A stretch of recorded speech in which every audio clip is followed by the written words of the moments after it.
Okay, so a few things. One, I'm recording this, not filming it, right by my door.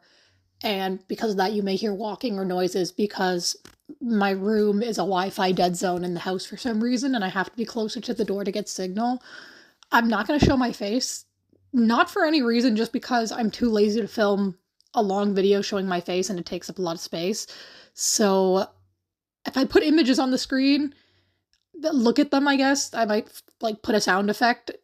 It'll be at this if you hear it to indicate that I have an image on the screen. I want to make this video because I see a lot of people of all different sorts of people being like, I would never commit genocide. I could never do that. And if you say that, like, oh no, you could, they act like you're saying you want to commit genocide and you're a horrible person. And that's not accurate. And I think we need to recognize that genocides and these horrible crimes against humanity are not these things that happen in this vacuum with these monsters from hell or the underworld, and they're not human and they do these terrible things and they're just these bad people. Genocides aren't like some boogeyman. They're done by big populations and they're orchestrated by big populations, and oftentimes not simply for the reasons of like just like hate itself. Like they're very complex, and I think if we take away the fact that we're all capable of committing genocide, we take away the fact that it can happen again. There are genocides currently, but I mean in the sense of like it can happen again and we could be responsible for that. So I have a few points here. This isn't scripted because I don't like scripting things, and this is a throwaway video. This isn't like one of my serious ones. But I do have some points I'm going to go through, and I'm going to use examples for each point um, of why it's important to recognize we're all human, and it's humans that commit genocide, and that we all have the capability of doing that. So the first point is behind motivation. Most people chalk genocide up to simply being from hatred, which it is. Like, a big part of genocide comes from hate. But hate is not a primary emotion in the sense of like something happens to you and you just start hating. It's a secondary emotion. You think about reasons and then you start hating something, right? And I think something that we need to recognize is that oftentimes this hate comes from fear. People are afraid of things. They're worried. And again, this is not me justifying. I'm not saying genocide's okay, but I'm saying we need to recognize that people become afraid and are convinced to be afraid of certain groups, and this leads them to hatred and then to taking action against these groups. Again, not limited to just the killing part of genocide, but displacement and cultural erasure and murder and rape and all of that. And there are lots of good examples of this, like the Rwandan genocide, the Hutu against the Tutsis. That was often orchestrated by fear. The radio was used to strike fear in people that they would, the Tutsis would take over again and have power and all of that. The Nazis used fear to convince people that Jewish individuals and Roma and other groups were a danger to society and they were going to hurt the kids. We even see this now in the current day, right? We see Palestinians being called terrorists and all these things which aren't like true. They aren't true, and they aren't representative of an entire group. Again, every group has bad people in it, but we have these ideologies that come up and convince people they need to be afraid and they need to be scared and they need to hate so they can get rid of this group so they can be safe. And we all have that capacity, right? We all want to find somebody to blame for our problems. And again, whether you're left, right, center, everyone finds different people or different things to blame for issues. And in many cases, those blames can be valid. Like blaming the rich for many of the problems, that's valid. In many cases, it's not, right?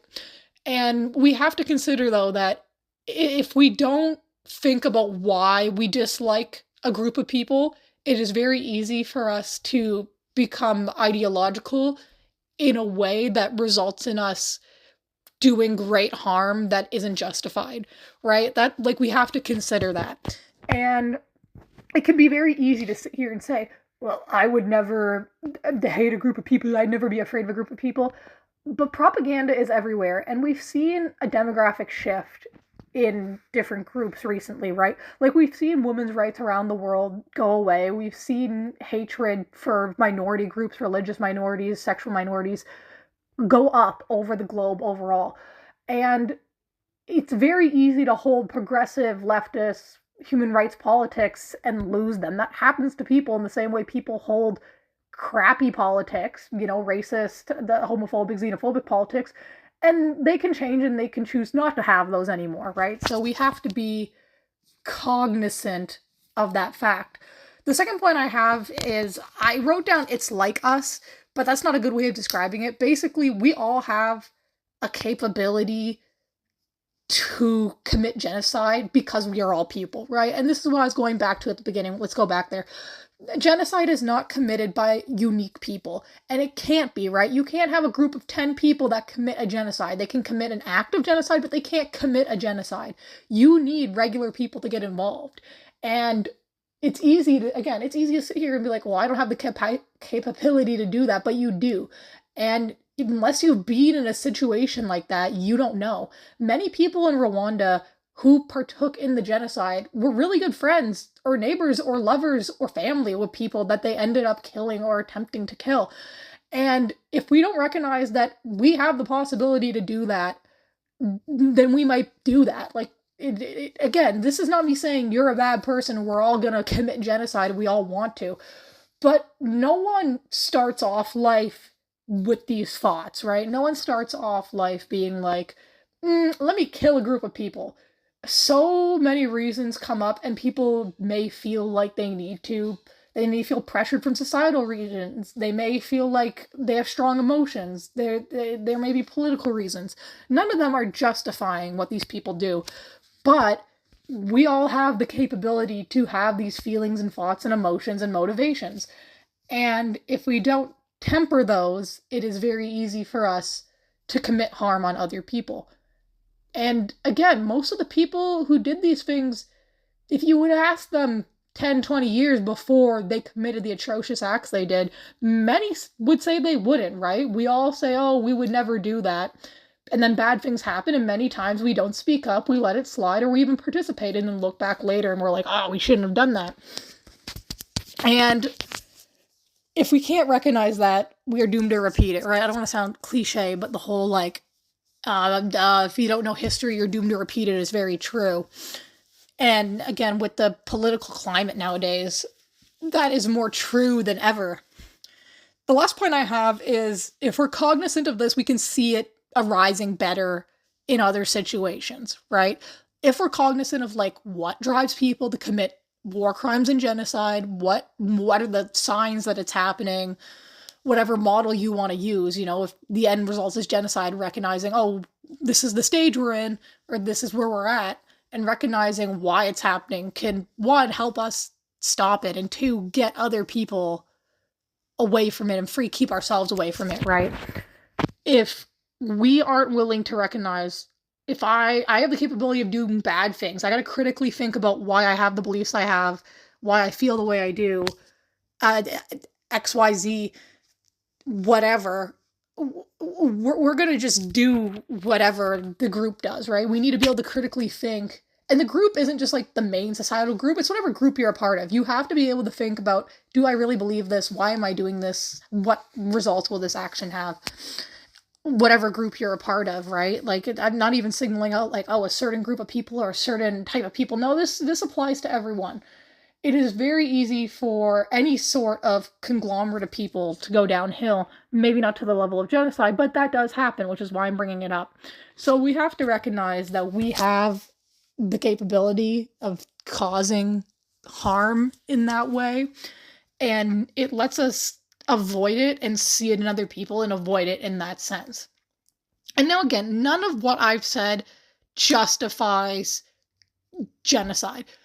However, it shows you that it's not this simple situation where it's just a bunch of evil beings harming people for whatever reason. It's normal people, and that's the scary part. You can't chalk it up to a few bad apples. It takes thousands and thousands of normal people to to directly act, or to be complicit and allow the act to happen for a genocide to occur. You can't ignore that fact when it comes to history. And it's not just genocide, right? We're going to go on a bit of a side tangent here before we get to the conclusion. It's any negative social thing, right? Like every war, I'm trying to think of examples, like residential schools, the slavery, any sort of thing is a system. This is not one bad or a few bad people. It requires the action and complicity of many, many people. And these systems are so harmful. They can do so many terrible things, and they have done, as history shows, which is why we need to be able to recognize, hey, this is happening, let me not participate in it, or let me think about why I have feelings that I want to participate in XYZ thing.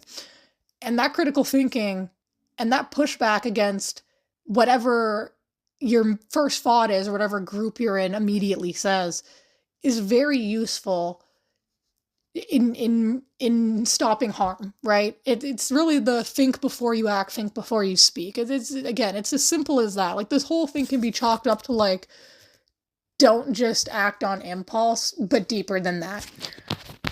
But back to genocide, it's complex. It's a complex subject. I didn't define genocide in this video, as you can see, for a good reason, and that's because that's really hard to do. I could use the UN definition, but that leaves out a lot of things. I could use a definition of a thinker or a theorist, but again, that leaves out things. And there's too many perspectives. But whatever interpretation you want to take, my point stands, right? It doesn't matter how you want to see what genocide is ultimately, the numbers or the facts or what goes into it. My point stands that it happens because of regular people like you and me. And when we aren't cognizant that genocide happens because of regular people like you and me being the building blocks in the larger ecosystem of genocide, we risk participating and causing a genocide ourselves. That's all I have to say for now. I can make a community post, or you can put comments if we want to discuss this more. I take whatever criticism, as long as it's polite. Please be respectful. And other opinions and other perspectives. And I hope we can have a bit of discussion about this, because I'm scared of where the world's going in all sorts of directions, none of them looking good. So that's all. Bye.